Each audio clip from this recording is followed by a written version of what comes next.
Okay, good morning. I am so excited to see all of you here. We are in for an amazing morning. We have the one and only incomparable Mark Stark, CEO. Woo-hoo! And we have our fabulous group on Zoom today. So everybody that's not a name, just wave and say hello. Perfect. You've got your fans there. So great group today. Let me make sure I'm not muted. I guess I'm not muted because they heard me. Okay, they waved, exactly. So wonderful. Okay, I'm not going to take up any more of your time. I hope you all take notes. He's got some great information to give us. And I'm doing a meeting. No, thank you for being here. We certainly appreciate it. My pleasure. All right. Good morning, everybody. Well, I truly appreciate everyone being here today. Very, very much so. So here's what I want to do. I certainly have some things to share. Ooh, okay. You all mute yourself if you're not already muted. That would be great. And here's what I'm going to do. I will share a very strong topic that is very near and dear to me. And then I certainly at the end want to have time not only for questions of what I covered, but also I want to leave time for questions about anything about the market or anything at all that's on your mind. And we're going to get that muted, right? Okay. All right. So the topic today is execution. And, you know, we've all heard this idea of, you know, ideas come a dime a dozen. And, you know, we all can have great ideas, but I will tell you, being in my position for now, what I just had my 36-year anniversary, it's all about your ability to execute effectively. So we can all have great ideas, but if you can't execute on them effectively and efficiently, it doesn't go as well, okay, as it should go. It's why we always think everything looks good on paper, because you haven't had to execute it yet. So when you read it, it sounds great until it comes down to having to do it. So what I'm going to share with you today, all these different ideas, all deal with the idea and the ability to execute effectively, not only from a standpoint of business, but it will also help you in relationships. It will help you in investing. It will help you pretty much in every aspect to execute more effectively. All right, so let's jump right in here. All right, first, I'm going to go over what I consider, I would say this is probably one of my biggest strengths, and also what I would consider a superpower in life. And I'm not exaggerating that. This is a superpower, and that is clarity. In every aspect of what you do, when you have clarity, you're unstoppable. Now, the opposite is true as well. When you don't have clarity, clarity in what's important to you in a relationship, clarity in investing, clarity in your business, clarity to where you want to go in life, I promise you, all right, you will have challenges accomplishing anything you want to accomplish. But you are truly unstoppable when you're clear. And the only person who can get you clear is you. And you've got to ask yourself those really, really tough questions of, you know, who am I, what I want, and what price am I willing to pay? And there's always a price. It's not always dollars, but there's always a price. But clarity is key. All right. And this will come up, you know, in a few of the items that I'm going to share today. Know this, how powerful it is. Clarity is so powerful that when you have it and you're going down the wrong direction, so you're really clear on where you want to go and you're heading down the wrong direction, because you have clarity, you will catch it quickly and you'll be able to shift in a more effective direction. When you don't have clarity, you just keep going. You're not really going where you need to, but you really don't realize it. And you're working and you're doing good things and everything else, but without clarity, you just get lost. It would be almost like, bad example, but it'd be like for today's meeting, hey, Mark's doing a meeting. All right, we'll see you all there. All right. And they never gave you where the presentation was. So I picked a place somewhere in town and I start the presentation. All right. I probably would have no one there because you would have no clarity on where to go. Well, as silly as that example may sound, that's exactly how it can work within your business and in your life. All right. Clarity, clarity, clarity. It is the number one thing that has protected me in and out. I'm looking at some investments right now, and I will tell you, it's all about being clear. What do I want? Let me give you an example on just the investing side. I'll have investors who have talked to me over the years and say, you know, Mark, I really want to maximize my dollars. And I go, really? I go, let me ask you a question. Let's say we go to maximize your dollars and, you know, an investment goes bad and you lose, you know, the majority of your principal. Are you okay with that? All right. Are you okay with that? And they'll come back to me. Well, no, I don't want to lose the principal. Okay. So you're not clear and you don't want to maximize your investment. What you really want, okay, once you get clarity is, and I'm making this up, I want to get a minimum of a 10% return because based on that 10% return, I can achieve everything I actually want to achieve. So now that investor takes risk up to 10%.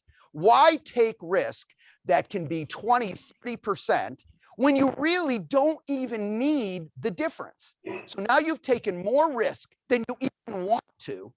You end up losing dollars through that process. And even if you win, it's more than you actually needed. So you went down a road that doesn't even support who you are and what you're trying to create. Does that make sense? All right. So clarity, we're going to talk more about this later. Second item, all about execution, is consistency. All right. Consistency. And I'm laying some things down because I'm going to go over something that will change the way you do listing presentations in a second here. But the second is consistency. Now, there's some problems that people fall into with consistency. You need to understand a few concepts, and this will help you execute more effectively. Less is more. Less is more. When you try and do too much overall, all right, and specifically try to be consistent about it, you're not effective because what you'll do is you end up not staying consistent. Why? You get busy, you get more busy. And life is, remember, business and personal are not separate, they're together. So life gets busy, life gets crazy, and before you know it, you're pulled off your path. And when we get pulled off, we don't get pulled off for a day or two. Sometimes we get pulled off for months. So less is more. It is more important to do something consistently than try and do too much. Example, I much rather have you have 3 key conversations every day than try and do 20 and never get to your 20 every single day. So less is more, but consistency is key. And it's why we have a DRC. And if you're sitting there right now, what is a DRC? It hurts me. Okay, because you should know what a DRC is. That stands for daily revenue commitment. So anytime, and this is all about consistency, if you don't come in a day and know specifically, not maybe, not kind of, not overall, but absolutely clear that when I come in, I know exactly what I have to accomplish that day. There may be other things that come up, but I have to accomplish this. All right. All right.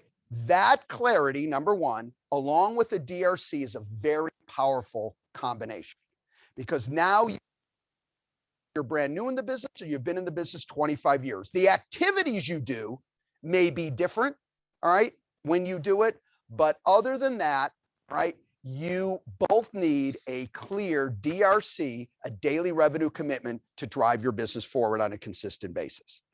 All right.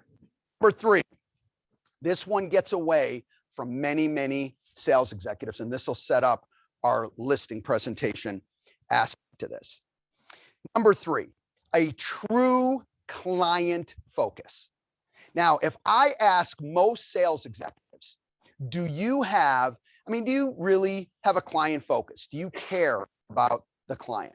And for this, and really you could leave this on for the rest of the presentation, I want you to do me a favor and I want you to pull off your agent caps. The worst thing we can do is think like an agent. Until we start buying and selling for ourselves, to each other and from each other. All right. We need to start thinking like a client. Every time you think like an agent, you make mistakes because you're not representing agents. You're representing buyers and sellers. So we're better suited to think like buyers and sellers. So when I ask agents, do you have true client focus? Most agents will say yes. And I'll say, well, tell me why you feel that way. Well, Mark, I have to be honest. I'm hardworking. I care. I am consistent. I'm honest. I communicate. Man, I'm really good at dealing with the clients. Okay, let me push back on that. All right. So first of all those items I just mentioned, all important, but we're going to put those in a category that I call mandatory. They're mandatory. When you go out to the marketplace and you push the mandatories, you are not helping yourself. Okay. Being honest, hardworking, caring, communicate, it's my property. And by the way, I have my client cap on now. If I thought you were dishonest, lazy, and didn't care, would I ever meet with you?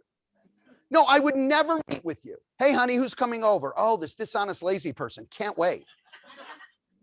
All right. So you got to understand, I already have an expectation on what you do and what you're going to deliver. When you keep pushing how honest and caring and supportive and communicative you are, now I'm starting to doubt it because I already believed it going in. All right. So the key where sales executives make the mistake is they really don't understand what it means to have a true client focus. So let's talk about that. A true client focus is you absolutely understand what the client actually wants. I'm going to give you the answer now, and then I'm going to take you through a presentation, a new way of looking at your listing presentation. And the people who have shifted to this thought process not only are having great success, but it's easier. And I'll tell you where it's going to protect you as well. All right. But when you have an actual true client focus, you are supporting my goals. And let's just use a listing, for example. Well, one, I want to make the most money. I didn't say the highest sale. To make the most money, all right, in my pocket.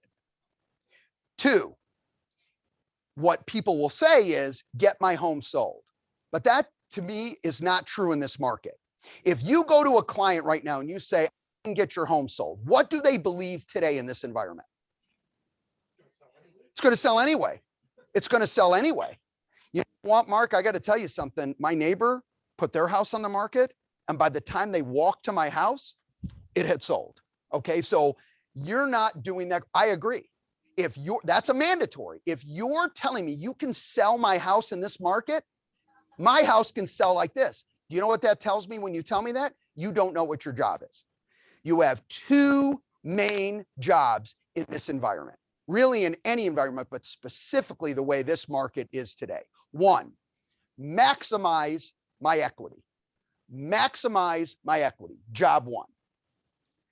Job two, make sure that the people that are putting an offer on my property, that you find whoever we accept to purchase it can actually execute on the promises that they make.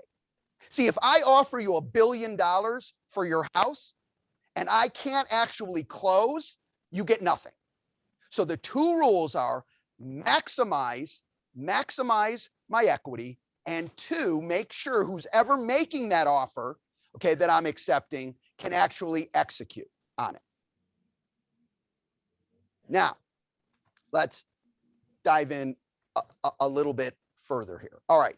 So if I'm in a situation where I can, silly example, I can list, I have a house in this market. Okay. I don't, I'm saying if I did. Okay. Don't get crazy. Like here's a listing agreement. Okay. Exactly. Do you want to have a house in this market? Can you close by Wednesday? Okay. Here it is. Silly example. I list, and I'll prove to you that those two items are true.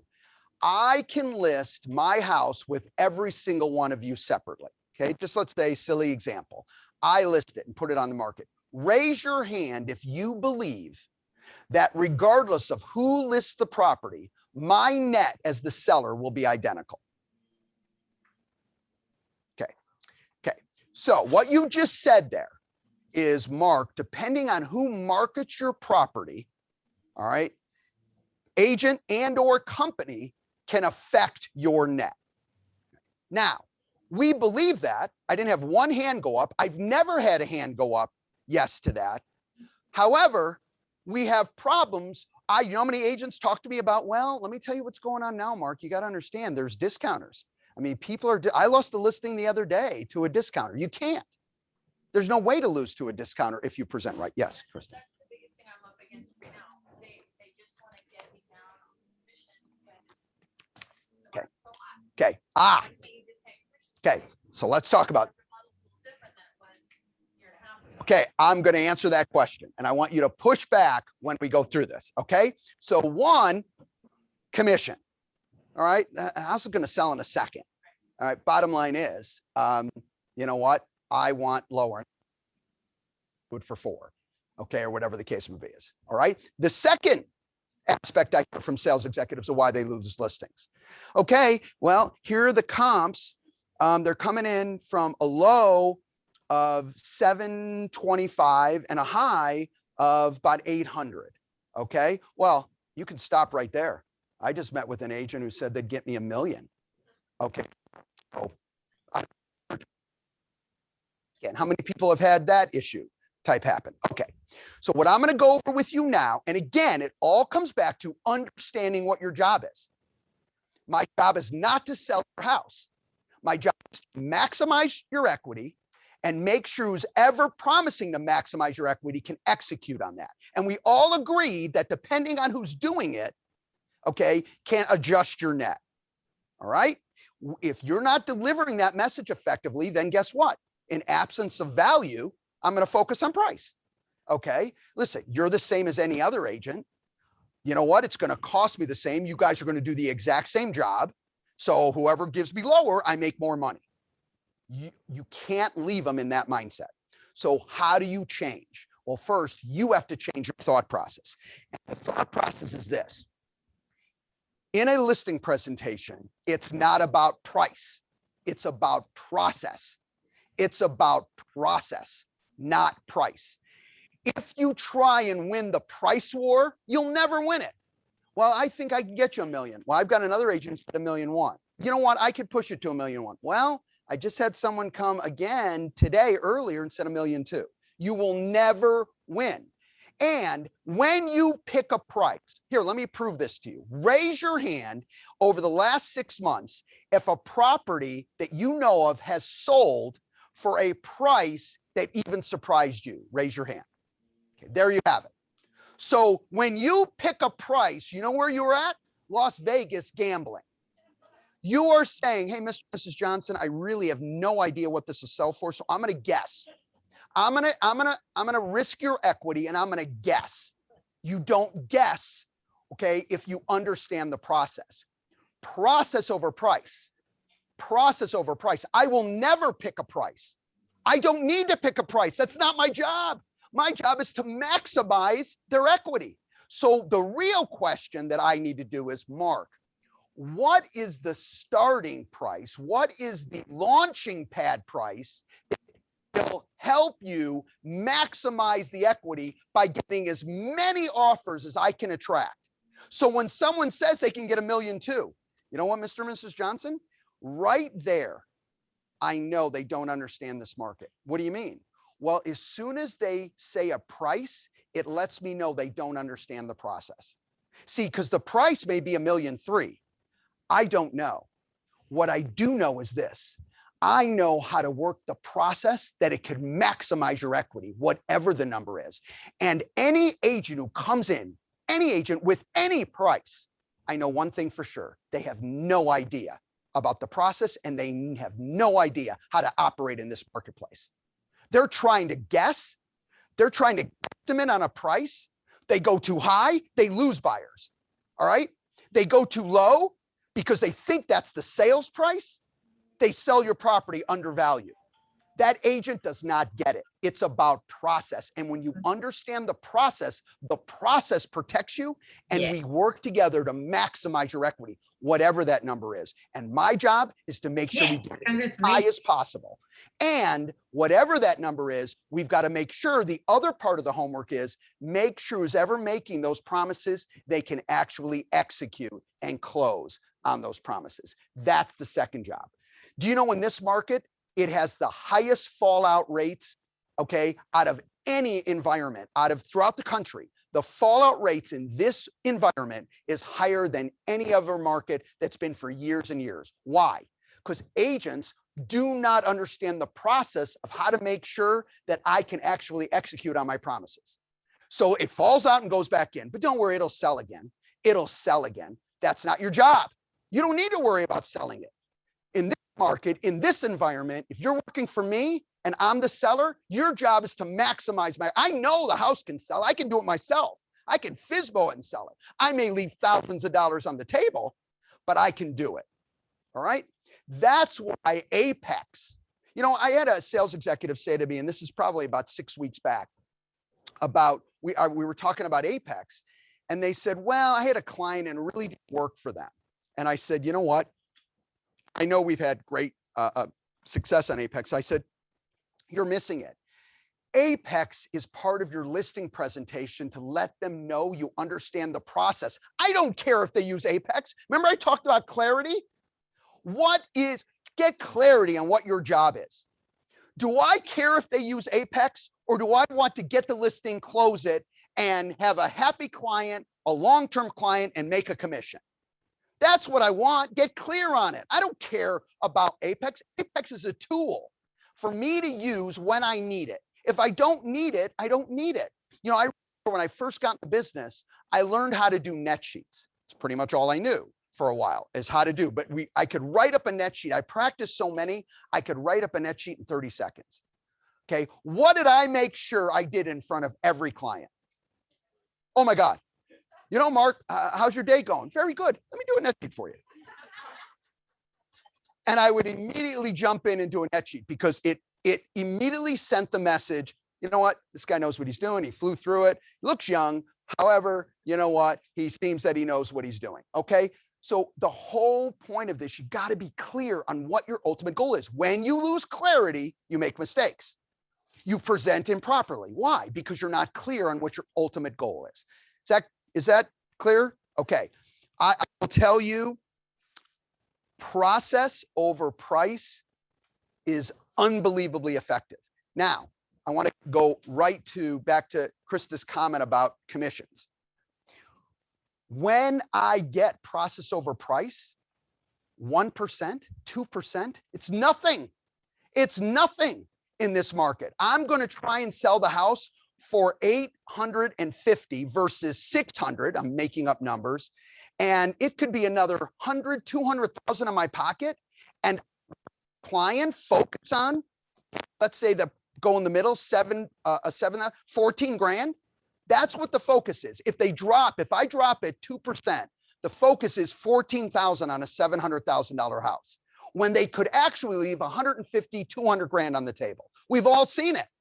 I can give you 200. We had a California one in Orange County on Apex, $290,000. We sold it over 290. But guess what? What if they would have gotten a discount on the commission and saved, call it 15 grand? Then they only would have less. I can't forget the number. It's not even the point. Okay. All right. You know what, guys? You got to be clear. You can't get me on commission. I know my job. I know what I have to do. It's to maximize your equity. You can't discount your commission low enough. In that example where they made 290, she saved them what? 5 commissions? 6 commissions? You certainly can't get me on trying to overprice the property, because you shouldn't even pick a price. The price, and when my seller says to me, wait a minute, you want to price it at 750? No, that is not the selling price. It will never be the selling price. It is the launching price, okay, that we will start to maximize this. Mr. and Mrs. Johnson, remember, our job is to maximize how many offers come in. 10 offers, is better than 5 offers. 5 offers is better than 2 offers. 20 offers is better than 15 offers. We want to get as many offers as we can. Then my job is to evaluate all those offers. Hey, listen, I know there's agents out there who try and minimize how many offers. Why? Because it's a lot of work. I don't want to deal with 30 offers because they don't want to do their job. And that's why I feel bad, because their clients leave thousands of dollars on the table. That won't happen with me, because I understand the process of how to maximize my client's equity. Do you see the difference of trying to pick a price? It makes no sense. And you shouldn't try and pick a price in any market. Understand the process, and the process will protect your client and protect you. Questions on this point? Mark, Yes, I do have a question. This is go Anne. for it.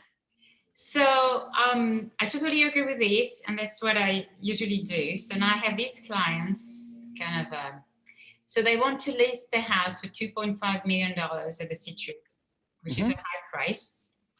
And they're very firm on this price. And I told them about the equity and the value that I bring, blah, blah, blah. So then we discussed about the commissions. And, you know, we agree on the commission, but then you said, well, how about if you represent both? And then I came with this brilliant idea that is, well, if it's a client that I used to work with before, there is no reason for me to reduce my commission. If it's somebody that is just coming out of the blue moon and then I will represent, then we can talk. I thought it was very smart. Then he looked at me and he said, Anne, think very thoroughly about this. We don't want to interview any agent. You have 1 week to come back with your answer. And that's where I'm at. Okay, so let's talk about that. First of all, and I need a leap of faith on this. And I said this earlier, when there's an absence of value, people focus on price. Okay, so now they want to go at $2.5 million. Love it. Here's my concern. Not being pressured on them to lower the price. I don't care what the price is. My job is to maximize your equity. So let's go through. Tell me why you think that's a strategic price to maximize your equity. Because I'll be honest, Mr. and Mrs. Johnson, I have no problem. I just want to maximize your equity, and I have some concerns with that price to start there. Okay? If we're going to try and sell there, I have concerns to start there. I am very effective as following my process, and it maximizes, could even go over 2.5. I'm concerned on starting there, okay, and losing opportunities. What's your thought about that? Well, we need 2.5. Okay, I understand you want 2.5, okay, but by pricing it at 2.5, what you're saying is I want to price it at my sales price. That's not effective to maximize your equity. So what you're going to do is, what you're doing there is, let's say there's a buyer out there, Mr. and Mrs. Johnson, and they're looking up to $2 million. They got plenty of money. They could buy a $10 million house if they want, but they're looking up to $2 million. That's their starting point. They're never going to see this beautiful property of yours. Now, by the way, they'd be willing to pay 2.5, 2.6, 2.7, 3.2, 3.3 if they love it, but they're not even going to see your property. So because we've made a decision up front to price it to keep them away from even seeing the property. This is not in your best interest if you're trying to get 2.5 million as a sales price. We need to adjust the launching price so we can focus on increasing it to the sales price. I'm on your page. In fact, truthfully, I don't even want to even be held down to 2.5. I want to push for more than 2.5. It's a beautiful property. I see a lot of properties, and I'm going to tell you something. This is exquisite. This is awesome. But what I'm not comfortable with is cutting out buyers after buyer and potentially you losing thousands and thousands and thousands of dollars by mispricing it from the beginning. Because what you're doing in listening to you, you're looking at the launching price as the sales price, and it doesn't work that way. I promise you, I understand the process. Did I ever push back on their 2.5 price? Did I ever go, well, the comps are coming in at 2.2. I don't care what the comps are in this type of environment. Every hand went up. Raise your hand properties have sold for even prices that surprised you. Yet you'll look at a comp. It doesn't do you justice. I know this. If I price this property and at 1.9 and I get no showings and no offers, I know 2.5 is probably not going to be the sales price. And I think I can deal with if my seller says, see, we lost all these buyers at 1.9. We would have got so many more at 2.5. That's an easier objection to deal with. Pricing it at 1.9, we have 6 interested parties. And now our job is to maximize that. And maybe we don't get to 2.5. Let's say we get to 2.350. Get this. I can now look at the client and say, guys, now we know based on all the offers, we would have got less offers at 2.5. Out of all the offers we got, pricing it at 1.9, we were to maximize it at 2.3. That is the market price right now on this property. Okay, questions on that? Does that make sense? I never push against the seller. There's no reason to. I can get to the same place. Here's the other mistake. And I think I shared this last time, but this is a really important point that agents put themselves in. Never, ever do it. There's no good reason to do this. They put agent and market against the seller. You know what, Mr. and Mrs. Johnson, listen, I just want you to know, I've been in the business now 25 years. I know what I'm doing. You got to trust me. This is my job. You need to understand. Let me. Mistake, mistake, mistake, mistake. They don't need to understand anything. You need to understand.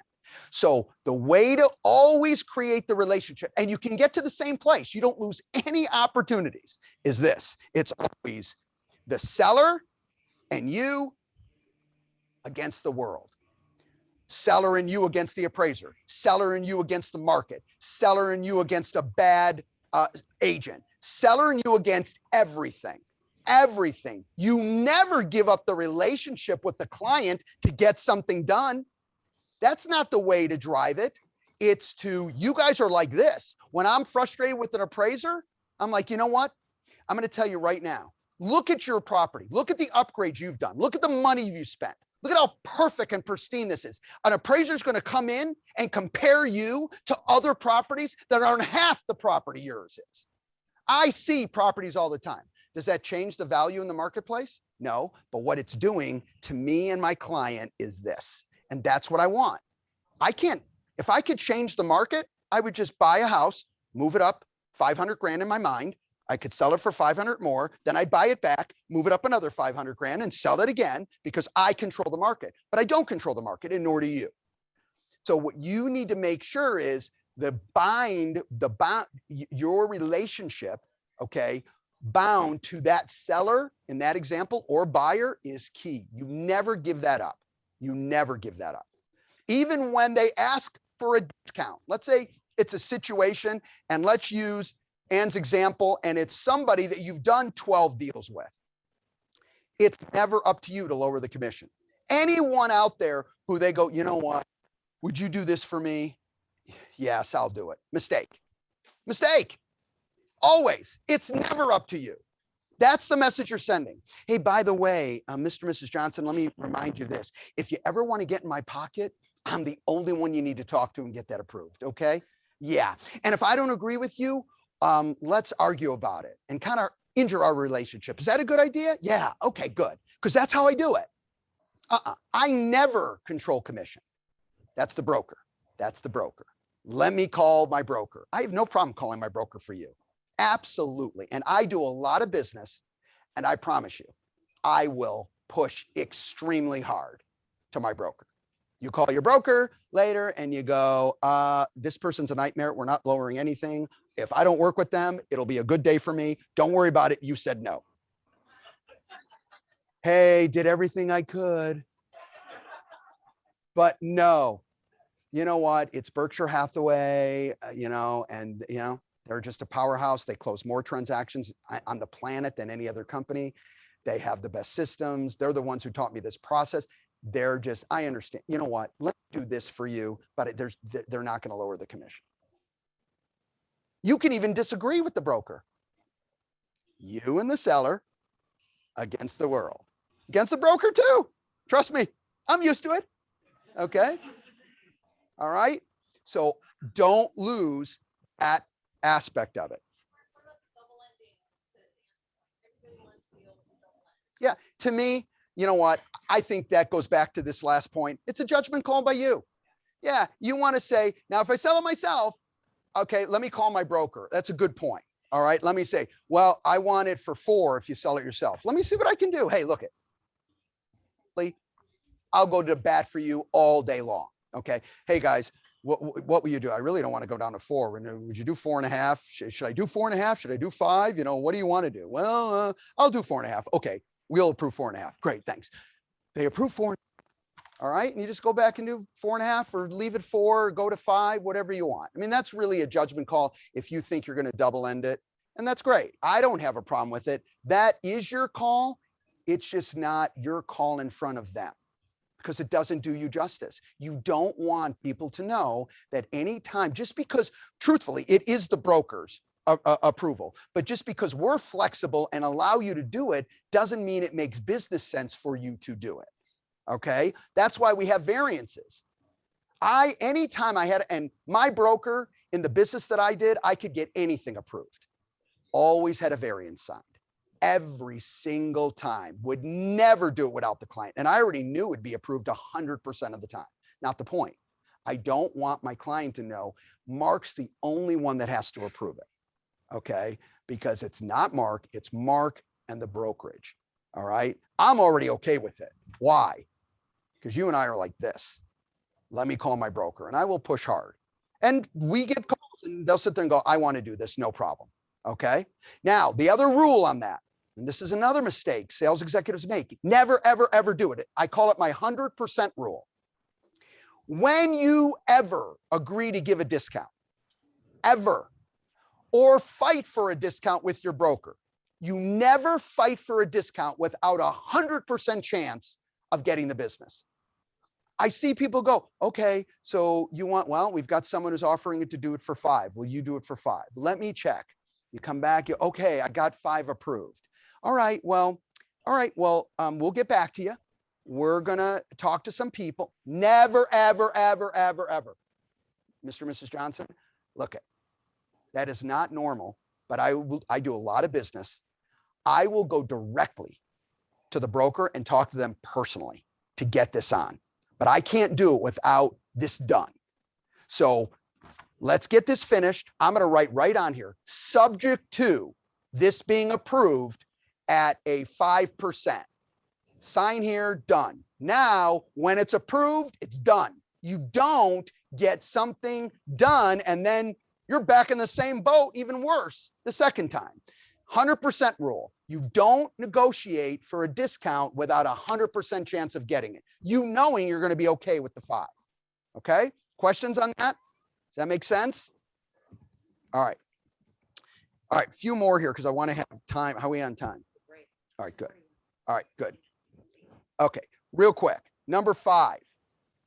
Don't forget process over price. It's so big, guys. And everyone who's doing it, we just had another agent in Orange County do it. She went against 5 other agents who are top agents in that area, and she got a $2 million listing. In fact, I called her on her birthday, and she was at that house staging it, okay, on her birthday. Okay, so that was a $2 million, that was a $60,000 opportunity, and she did it with process over price, going against top players around her. Okay. It works. It's very, very effective, and it's client centric, and it gets you out of the middle. All right. Forward pacing. It's a tool that most sales executives, some do, or you use it sparingly, but you need to use it for everything. Here's what forward pace. First of all, let me ask, Ann, did that answer your question? Did I answer that? Oh, she's muted now. Okay. Well, if you come back, we'll talk about it. Okay. Got it. Yeah, exactly. She called her client. I'm done with you. Okay. All right. No, I'm back. Okay. I'm Okay. back. And did that help you? Yes, I mean, the dual agency is always hard because it's kind of in their mind that you have to give a discount. Oh, let me unmute my video so you can see me. Right, but just remember, you're not you will fight for the discount, but it's not your approval. And then what you're willing to do will be the key aspect about it being approved or not. You will be that. You just don't want them knowing they have to go to you. You will fight for them with Berkshire Hathaway Home Services to get what you need. And then Berkshire will come back with something and you'll deal with that. And it's all based on what you really wanted. Okay. All right. All right. Forward pacing. It's powerful. Here's what forward pacing is. You're in the business, okay, and this is specifically for seasoned people.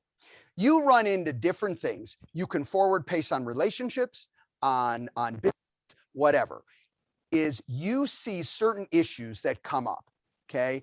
You know what? When I deal with other agents, I always run into X. When I deal with appraisers, I always run into Y. When I deal with clients, I always run into Z. When you see what you run into, forward pacing is putting the systems and processes in place that already avoid those types of issues. Okay, so if you see these problems happening, don't just let them happen again and again and again. Forward pace. For example, I know the other agent drops the ball on A, B, and C. Okay, then what am I doing? Well, I put a letter together. It goes to the title person. I don't care which side of the transaction I'm on, Mark.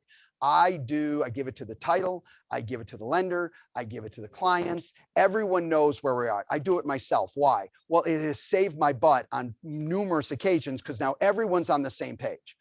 Well, and I know 3 of those items are the other agent's job, but they never do it. So I don't depend on them. That's an example of forward pacing. I communicate a buyer's interview. You know, a buyer's interview. So they understand if they walk past the threshold of a new home builder, and you should see what's coming on across the country on new home builder contracts for agents, they're putting change and parameter and more parameters and more parameters. Stuff like if they don't buy a refrigerator through us, commission's lowered. If they don't do X, I'm telling you, it's happening nationwide. So we're dealing with it and we're taking them to task. They're changing in the agreement. They're saying they can change. Agree. If they're in the MLS, if they're not in the MLS, you got no protections. The MLS is what protects us, and the association. If they're not in there and they're not using that system, we're at risk. Just keep that in mind. So the buyer's interview is an example. A pre-listing package is example. I know what happens on the listing presentation. So you know what I do, Mark? Part of my pre-listing package is all my video testimonials of clients. And by the way, I have not only mine, but she ones about Apex. When the client listens to it and they see other clients kept an extra 150 grand, 200 grand, it supports my process over price. So I'm forward pacing my listing presentation. Great idea. Forward pace everything, because as you go, you learn more and more challenges. So you have more and more ideas how to forward pace. If you can't figure out how to forward pace something, say, hey, I keep running into this. This is constant. I'm tired of it. It's the 3rd time I'm dealing with it. What could I do to better avoid? What could I do to forward pace this issue? All right. Number 6, there's only 10. Revenue. Okay, this is big. Revenue versus an expense mindset. Guys, I have to tell you, if there's anything in our industry, and the industry promotes this for different reasons, but it's such a tragedy. Agents in our industry, okay, and like I said, the industry promotes it most overall it's all about expense in our industry. It's all about the expenses. Watch your expenses. Keep an eye on expenses. I'm going to tell you right now, I don't care who you are. I don't care what business you're in, including real estate. It's about revenue. Guys, everyone needs to control their expenses. No one's recommending you let expenses go crazy, but there's never been awards given to, what would you say? Hey, I just want everyone, I want to, first of all, congratulate Mark.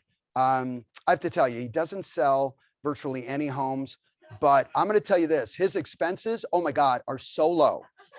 No, I have to tell you, I am impressed. It's a joke, but you're so many agents are expense focused.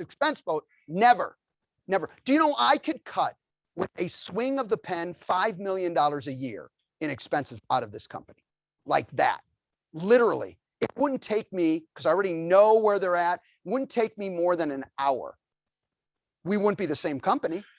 We'd absolutely lose revenue over time, but guess what? My expenses would be lower. Guys, did you ever, I don't know how many of you watch CNBC, but when you see companies, they lower their expenses and their stock drops. It's not because they lower their expenses, but here's what Wall Street says. No, I love that you're controlling expenses, and you should, but not at the cost of revenue. So I need to know how your revenue is going to drive. Okay. I totally get it. If you're investing in something and it doesn't make financial sense, you need to tweak. That's why you measure things. Okay. And we change it. That's not the point. We all need to manage the expenses, but never at the cost of revenue. And I see so many sales executives, they're so expense focused, they're not even thinking revenue. Revenue comes first, then you manage expenses. Revenue first, manage expenses. Companies, and I will tell you, we have done acquisitions on this. The company that hold themselves down because they're so focused on expenses are great opportunities for me. Okay, because I see the opportunity within their market, but they're not focused on it. They were focused on keeping expenses down. Well, congratulations with that. You left tons of money on the table, okay, through growth and revenue. Revenue is the key. Don't forget, there's two types of marketing, okay, along as kind of a bullet point here, two types of marketing. And you need both. Client-focused marketing and leverage up your business focused marketing. Most people skip number two. Number one is I took a listing. I said I would do A, B, and C. I need to follow through with A, B, and C. The second one is the rule of thumb. Let's just use the rule of thumb on a listing is every listing I take, I should have 2 closings created from the one listing. So you take 10 listings, you should at least have 20 closings. So the question you always have to ask yourself is, what's my process for leveraging up my business? So I took that listing. How am I using that listing to create that additional closing? And that comes with leverage up marketing. And this is, again, can be the buyer side or the seller side.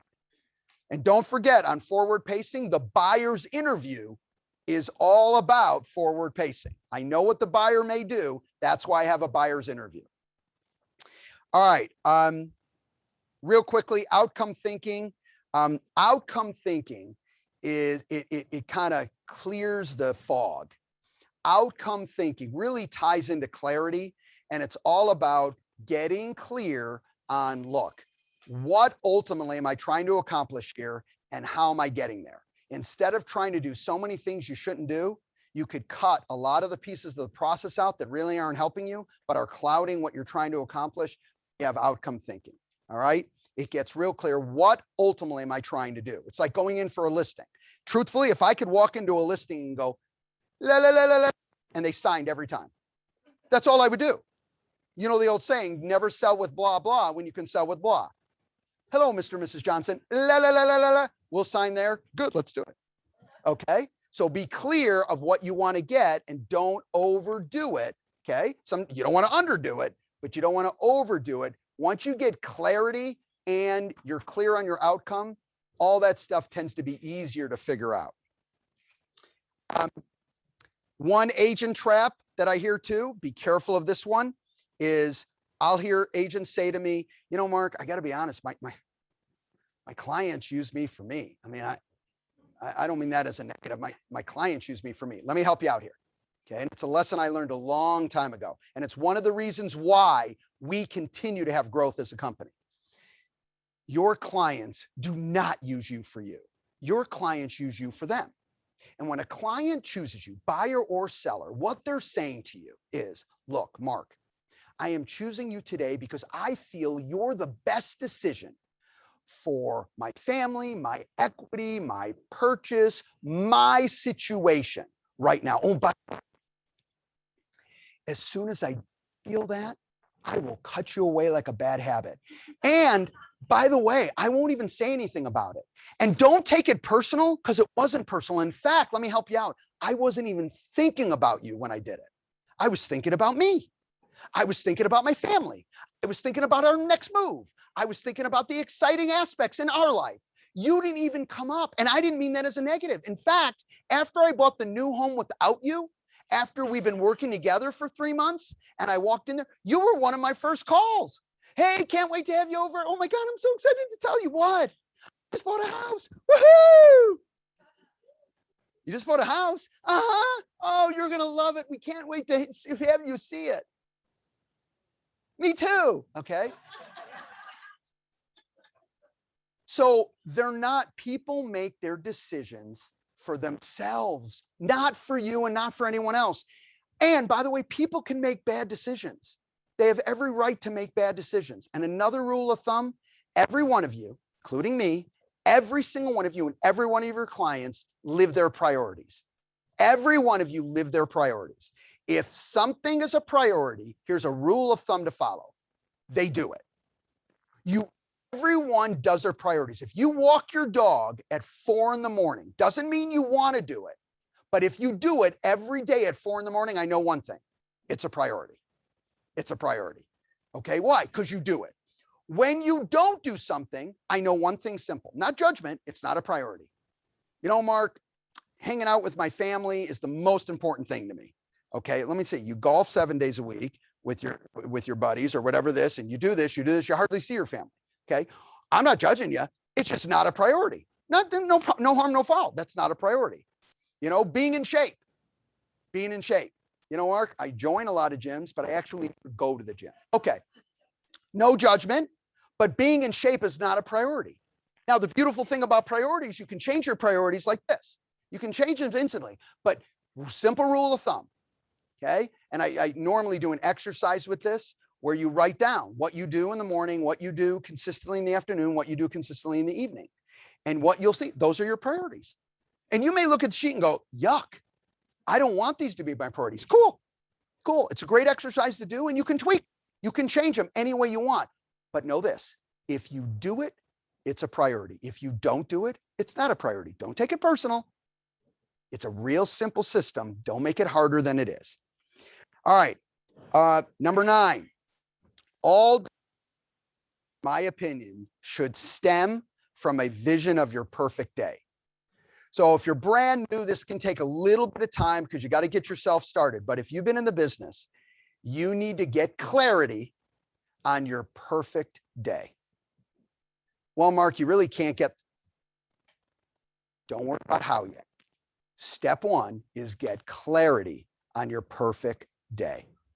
Let me give you a quick story. When I was operating just in Las Vegas, Nevada, I wanted to grow into other markets. And I have to be honest, I was buried. I was buried, and I have numerous mentors. One key mentor, Kurt Anderson, who's also my CPA. He's just brilliant. I sat down with him. I said, look, Kurt, I want to grow into other markets. Something. I don't have a second now. So how do I grow into other markets? And he goes, okay, let's talk. And we did this. He had me fill out all this information. He comes back to me and he goes, I figured it out. I said, okay, what is it? He goes, you're the problem. I said, okay. He said, you believe that the way you're doing things today is the only way they can be done for you to achieve what you want to achieve. So you're not focused on the outcome you're looking for. You're focused on the minutia of what you're doing. So what you have to do is be open to step back and put things in place, okay, that can still get the outcome you want, but it won't be hyper controlled by you. As soon as I did that, it opened up my day unbelievably. I got to put things in the day that were priorities to me, and I wanted them to be a priority. And we grew into all of Phoenix. We grew into Orange County. We grew into the desert. I know now any market and any size I want to be, I can do it. There's no doubt in my mind now. May not want to go in a different direction, but I know I can do it. It's not time. And there's only 24 hours in a day for all of us. It's the way I looked at it. And it's my commitment to my perfect day. All right. So you need to get committed to your perfect day. And I will push back 1,000% if you think there and go, well, based on my situation, there's just not enough time. There's no way I can get it done. You're not correct. The sad part of it is you will be correct for you because you'll prove it to be correct. Because if you say I can't do it, you'll be right. You can't. And with that mindset, just like if I would have said to Kurt, I can't make those changes. He doesn't understand my business. It's never going to work. I'd still be just in Las Vegas thinking Kurt didn't get it. But the real person who didn't get it was me. Okay. So stay open to that. Your perfect day. Every one of you should get clarity on what that means to you. It's everything. It's everything. And number 10, last but not least, an effective exit strategy. Every one of you, even a brand new agent, after you get your feet on the ground a bit, you need to start building your exit strategy. What your exit strategy does, certainly it helps you whenever that time is that you choose to exit the business. You know, because we look at all of you as a brokerage within a brokerage. Be it you're a brokerage of 1 or a brokerage of 21 is up to you. But we're a business service company. That's how we see everyone in the company. You're a business within a business. And in doing that, okay, in running it that way, you have an opportunity to sell your asset whenever that time is. 25 years in the business, 35 years in the business, 10 years in the business. It's up to you. So an exit strategy helps you, of course, build it and put it together where it's worth as much as it possibly can be worth to resell that brokerage when you're ready to do so. Okay, so it's powerful that way. However, there's a bigger benefit. That's a big benefit, but here's a bigger benefit. And by the way, we sell about 3-4 a year with our agents. Okay, latest one, last year we did one, or now it's been 2 years. 2 years, what, they did it for about $2.1 million. We did one last year for 500,000. We've done 275. It depends on thing. It's an asset. You know, it's funny when I ask people, will you invest with me? I'll invest with all of you. Here's the deal. We each put in 50% of the money. We'll find homes. We each put in 50% of the money, whatever the down is.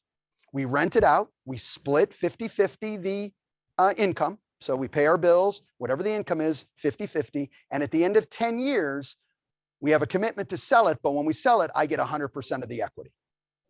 Who wants to do that? Okay. I've never had a taker.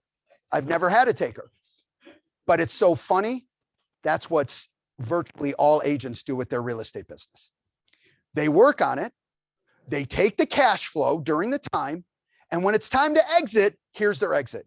Hey, George, this is a list of my clients. If any of these people buy, will you pay me a referral? That's like giving it away. That makes no sense. That's not how you ask that. So you've got to see it as a real business because you do have an asset. When you set it up, your exit strategy, it puts those pieces and parts that not only sets up your asset for sale, but it generates more money now.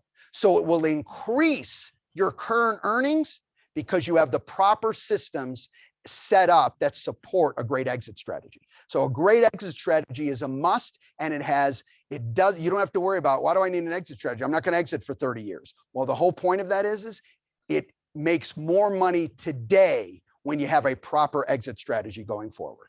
Okay. Was that clear as mud? All right. Questions on what I covered here and questions over. All right. That about covers it. Anything. Still probably no. Questions on anything. Anything at all. Either did great or you're sleeping. Yes, question. Is there some sort of like a little worksheet that we have on the daily revenue commitment so we can figure that out for ourselves? Oh, absolutely. The DRC. Get with your leadership and they can help you all kinds of ways with the DRC. Yeah. And remember, rules of thumbs on DRC is we never advise you do things that don't support your strengths and that you don't like to do. You know, it's like saying, hey, Okay, we're going to get you door knocking. Mark, I hate door knocking. I don't want a door knock. Okay, don't worry about that. We're going to get you door knocking. Never, never. It's got to be around, you know, Mark, I love open houses and I love my sphere. Great. We can build a DRC that supports those two items. So it depends first on what you enjoy and what you want to do, and we'll build a DRC around it. You're welcome. Yes. Discussing things with the clients that might be coming up, or is it more trying to prevent bad things? Absolutely. It's the clients, it's everybody. It's not warning them, it's putting the process in place because you know what's going to happen. It's like this. I would call my sellers every week, okay, once a week, and I would ask them, how many showings did we have that week? So this is a forward pace example. How many showings did we have this week? You know, Mark, this is the second week we've had no showings. Okay, now here's an example of forward pacing. Okay, Mr. and Mrs. Johnson, I have to tell you, or Bill, that's unacceptable. Unacceptable to have no showings again. I'm presenting an offer at 4 o'clock. I should be done between 5, you know, probably by 5 or 5:30. Can I head over then? Okay, so I should be there between 5:30 and 6. Will that work? Will Alice be there? Great, I'll see you guys then. Okay, so what I do, why that's a forward pace is, no one is more upset than I am about no showings. The mistake that agents make is they come from weakness, and it's like, so how many showings did we have? We didn't have any showings. Well, okay, I'm going to do another ad, and then I'm going to schedule another open house, and I'll try and do a broker open. And unacceptable, unacceptable. No showings doesn't work. That's not okay. We need to meet on it. They will never be more upset than me because I know they're going to get frustrated with no showings. So I forward pace to go, wait a minute, we got to meet face to face and we got to do, because I know what's coming. Okay, they're going to get frustrated. And it's only two things. It's either me or it's the market price, you know, something along those lines. But it ain't me. I'm doing what I'm doing. Why do I send them every ad I do in their house? Everything that's being done electronically. Why? Because I don't want them. What are you doing? You already know what I'm doing. And that's why I send it to you and I go over it with you and I make sure you see it. And I ask you your opinion and do this because I know you either missed it or whatever. I want you to read it because I know I don't want you frustrated later on what the hell is Mark doing to get my home sold. Another example of forward pacing. And it works with everybody, the other agent, the other client, whoever you're dealing with, the appraiser, no matter what it is, forward pace. Good question. What else? Mark, I have a question for you, if I may. Sure. Yes, God. Surprise. I hope you all heard that, because otherwise I got a problem. All right, go ahead. So I had a 2.75 million sale, but it was off market. It was not on the MLS, and I'm having trouble leveraging that because it was not on the MLS. Can you talk a little bit about that for a minute, or maybe give me some suggestions? Sure. It's already sold. I represented the buyer. Yes. Okay. So what is the specific way? You've sold a property off market. Right. And I'm having some trouble leveraging it because it wasn't on the MLS. So leveraging it for additional business. Right. Okay. Exactly. I'm sorry. I missed that. Okay. So great. I totally get that. For me, if it wasn't on the MLS, one, I would check in as long as it's approved with the clients, you can work on getting it placed in the MLS, even after the fact. So we can work on that. So you put it in the system after the fact to use it. Or I would mail that out and I would do something all around the concept of this was not in the MLS. I found my buyer this by doing very innovative and specific activities. To learn more, call me at this number. Okay. I pleased my buyer because think about it. Again, clarity. I know buyers are out there frustrated. They put an offer on the house, they lose it. They put an offer on the house, they lose it. Okay. They put an offer on the house, they lose it. And by the way, I know I got to get a loan. I apologize, but I'm a good buyer. even though I have to get a loan and I'm not paying cash. Sorry. Okay. So, but I'm under pressure against other people. So now you're going to prove to the market that says, if you're a buyer that's looking for a property, work with me and I can give you the solution and help you. And I would send that out to all that area, whatever you feel is appropriate for the market that that property's in. Okay. Okay, great. And can I ask one more question? Sure, go for it. So I'm loving this pulling out the net sheet in front of the client. That sounds great to me. But if we're not at a point, since we're not quoting, you know, we're doing a launch pad price as opposed to a set price. How does the net sheet work into that while I'm at the table, I guess? Yeah, you know what? And that net sheet example is what I did as a newer agent. Okay, right now, I think I would go with my process over price, and I would not worry about that piece of it because you don't know what the price is at that time. And I'd rather have you go in not knowing what the maximized price is, because again, it will help you with overpricing, another agent overpricing in commission versus worrying about the net sheet side. Okay, so a different, maybe a different application for the net Yeah, sheet. it was for me, Okay. it was a forward pace example that I wanted the client to know that, because I was 21 years of age when I got in the business. Okay, I know I look the same today. You guys, so nice. Anyway, so, but my problem was, and I learned to value in the early time, and when I say early, I'm talking in the first 6-7 months, the question, how long have you been in the business? How long have you been in the business? But I learned something. After 7-8 months, that question went away. And what I learned, it had nothing to do with how young I looked, because I still looked about the same age 7 months later. I mean, I was under pressure, but no. But the difference is my attitude and the way I was carrying myself. And now I came from this enthusiastic, young upstart is doing great. We want him, instead of, I'm a little bit concerned. Okay. Because I can tell he's a little newer in the business, whatever, but that changed. So I learned, I said, Mark, attitude is everything, because how you're presenting yourself really matters. Confidence. Absolutely. And that's what that forward pace net sheet was for me. It was building confidence in their eyes, because I could go through it in literally a minute. Okay. All right. Thank you so much. My pleasure. Mm-hmm. Any other questions? All right. Then let me say this. Oh, was a question? Okay. I was just going to close with that. So that was not a setup, but very good timing. All right.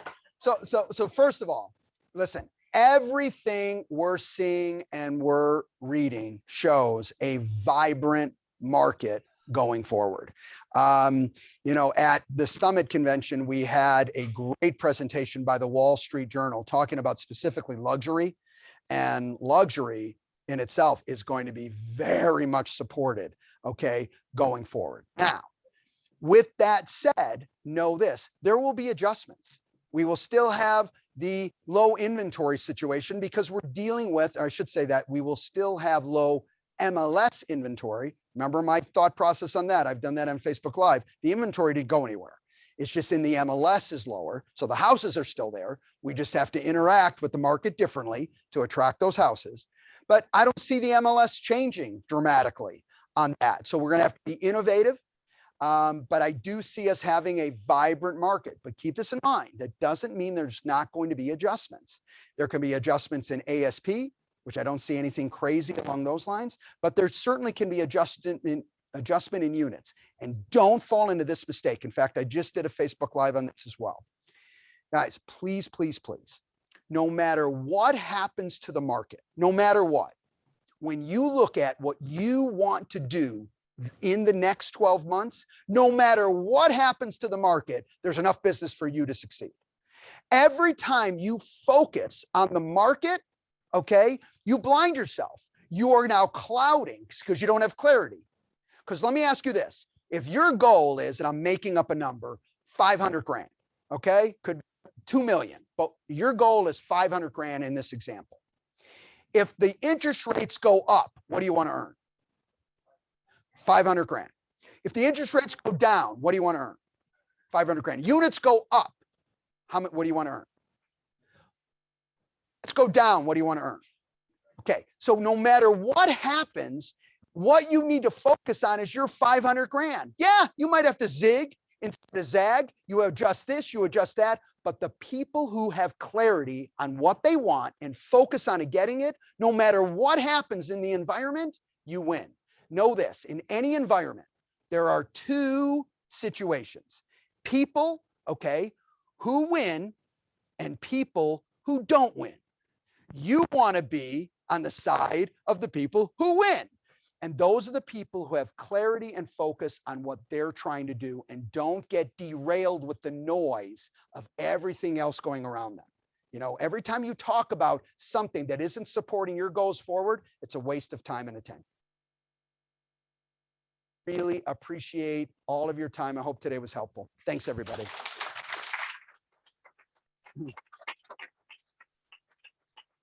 Thanks, Mark. Mr. Gino Blafar. Look, we've got a very special guest here. Come on in, Gino, just to say hello.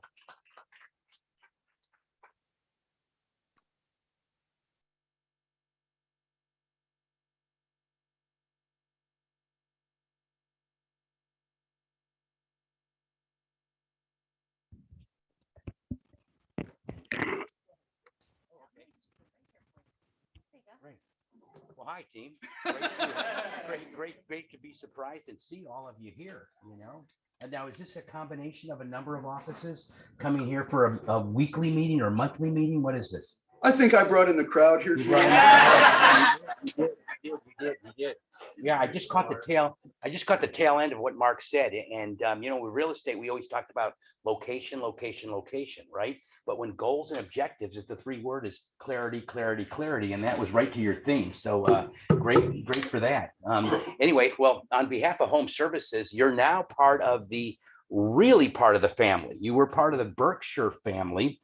And I'm going to talk with the managers a bit, but just so you understand kind of Home Services of America, our company right now, we're the largest residential real estate company in the world. Okay, last year we did 346,000 transactions. We're in the mortgage business. We did 56,000 loans. We did 147,000 titles.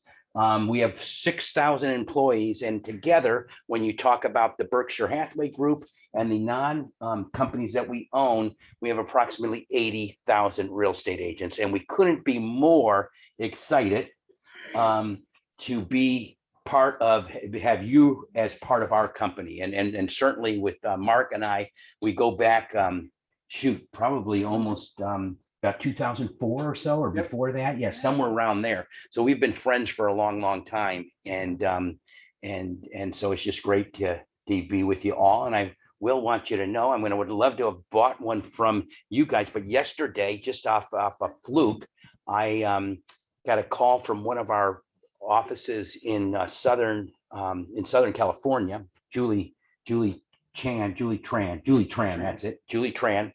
And she says, I hear you're in Palm Springs, and I just listed something in Palm Desert. You can walk to the Marriott Desert Springs.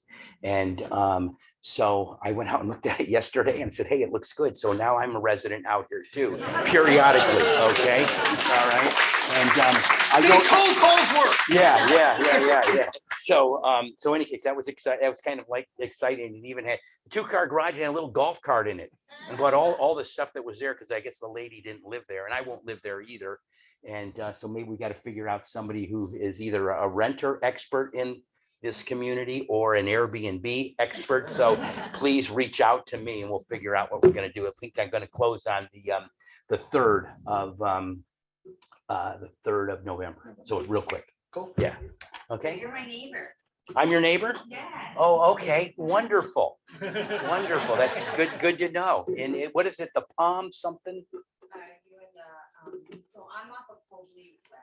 Okay, You can walk right to the mirror. okay, got it. All right. Barbecue on Sunday? Yeah, there you go. All righty. So that was, I mean, I don't really have anything else. Okay, unless cool. Unless there's some questions or whatever, but just wanted to say hello. Any questions? Thanks for Yeah. coming. All right. Thanks, everybody. Thanks, Okay, Gino. all right. Thank you, guys, and a special thank you to Mary Stevens Oh, here you're from welcome. Legendary Asphalt. Say hi, Mary. Thank you all for being here.